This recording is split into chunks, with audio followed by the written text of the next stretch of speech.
আজ 10ই মুহররম, পবিত্র আশুরা। শোক, ত্যাগ আর প্রতিবাদের গৌরবময় স্মৃতি বিজড়িত একটি দিন। ধর্মীয় ভাবগাম্ভীর্য ও গভীর আবেগে দিনটিকে স্মরণ করা হয়। এদিনে মুসলমানরা নানা ইবাদাত, দোয়া, মুনাজাত এবং সমাজ কল্যাণমূলক কাজের মধ্য দিয়ে কারবালার আত্মত্যাগের মহিমা স্মরণ করেন। শিয়া মতাবলম্বীরা ইমাম হোসেনের শোকের মাতমের পাশাপাশি রাজধানীর পুরান ঢাকার হোসেনি দালান ও মোহাম্মদপুরের শিয়া মসজিদ সহ দেশের বিভিন্ন স্থানে তাজিয়া মিছিল বের করে। দিনটি মুসলিম উম্মার কাছে গভীরভাবে শোকাবহ ও তাৎপর্যপূর্ণ। 61 হিজরির আজকের এই দিনেই কারবালার প্রান্তরে মহানবী হজরত মুহাম্মদ সাল্লাল্লাহু আলাইহি ওয়াসাল্লামের প্রিয় দৌহিত্র হজরত ইমাম হোসেন রাদিয়াল্লাহু তাআলা ও তার পরিবারের সদস্যদের নির্মমভাবে হত্যা করা হয়।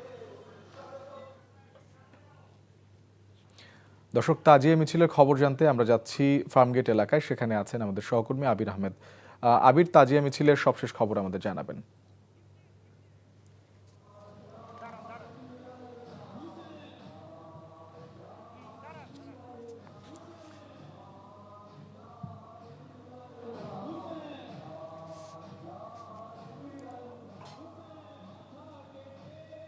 আবির, তাজিয়া মিছিলের সবশেষ খবর আমাদেরকে জানাবেন। আমরা যেমনটি জানছিলাম আগের খবরে, সেই মিছিলটি কিন্তু সকাল থেকে এই রাজধানীর বিভিন্ন এলাকায় শোকের মিছিল করে এই শিয়া সম্প্রদায়েরা। এখন আমি এই মুহূর্তে রয়েছি রাজধানীর ফার্মগেট এলাকায়। এই মোহাম্মদপুর থেকে যে এই মিছিলটি এখান থেকে বের হয়ে পুরো মোহাম্মদপুর এলাকা প্রদক্ষিণ করে তারপরে ধানমন্ডি হয়ে এখন তারা যতগুলো মিছিল রয়েছে সেই সব মিছিলগুলো কিন্তু ফার্মগেট এলাকাতে জড়ো হবেন। এই তারা যেটি বলছেন যে এই মিছিল শুধু শোকের মিছিল নয়, এই মিছিল নিয়ে বিভিন্ন সময় এই যে মুসলমানদের উপরে যে বর্বর হামলা করা হয়েছে সেই প্রতিবাদ জানানো।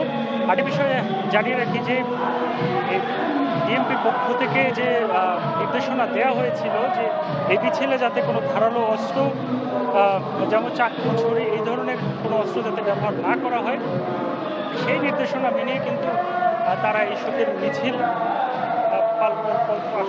দশম দিন আজ সেটি পালন করছে। এবং সবাইকে এখানে দেখাতে চাই যে কালো মিছিল, কালো ড্রেস পরে সবাই কালো পতাকা নিয়ে তারা এই উৎসব পালন করছেন। এখন এই মিছিলটি নিয়ে তারা ফার্মগেট এলাকাতে জড়ো হবেন এবং বিভিন্ন সময় মুসলমানদের প্রতি যে বর্বর হামলা হয়েছে সেই হামলার প্রতিবাদ এই মিছিলের মাধ্যমে তারা জানিয়েছেন। বিশেষ করে রিসেন্টলি যে গাজায় যে হামলা হয়েছে সেটিরও তারা প্রতিবাদ জানিয়েছেন এই মিছিলের মাধ্যমে। এবছরের মূল প্রতিবাদ তো এটি ছিল আমার কাছে সর্বশেষ এখান থেকে। দর্শক, রাজধানীর ফার্মগেট এলাকা থেকে তাজিয়া মিছিলের খবর জানাচ্ছিলেন সহকর্মী আবির আহমেদ। বান্ডেল থাকলে প্রতি সেনমানিতে টাকা বাঁচবে। বিকাশ সেনমানি বান্ডেল কিনে জিতুন প্রতি লেনদেনে।